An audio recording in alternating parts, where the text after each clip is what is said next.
大家好，我是田园。今天给大家分享一个红豆牛奶面包卷的做法。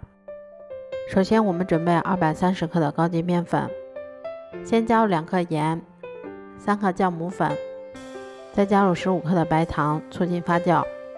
然后用筷子先把它们充分搅拌均匀。搅匀后，我们再少量多次的加入大约140克的牛奶，然后用筷子先把它们搅拌成这种面絮状，然后再下手把它们揉成像这样偏软一些的光滑面团。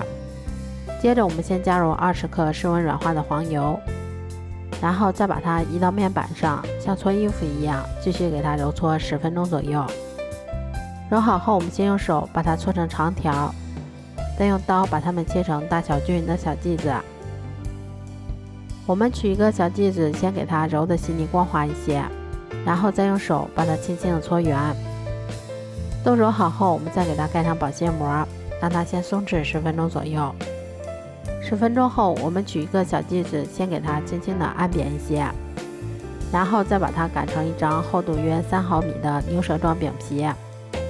擀好后，我们在表面先摆放一些蜜红豆或者自己喜欢吃的其他馅料，然后再用手先像这样把它从一头慢慢的卷起来。卷好后，我们再把接口的地方先给它轻轻的捏严一些，像这样我们的生胚就做好啦。都做好后，把它们依次放到铺有硅油纸的烤盘里面，然后再给它盖上保鲜膜，让它常温醒发至原来的2倍大。醒好后，我们在表面再给它刷上一层牛奶或者鸡蛋液，然后再把它放到烤箱里面。烤箱中层上下火180度，烤15分钟左右就可以啦。这样做出的蜜红豆牛奶面包卷吃起来非常的松软香甜，而且还有一股浓浓的蜜红豆和牛奶的香味儿。如果喜欢的话就试试吧。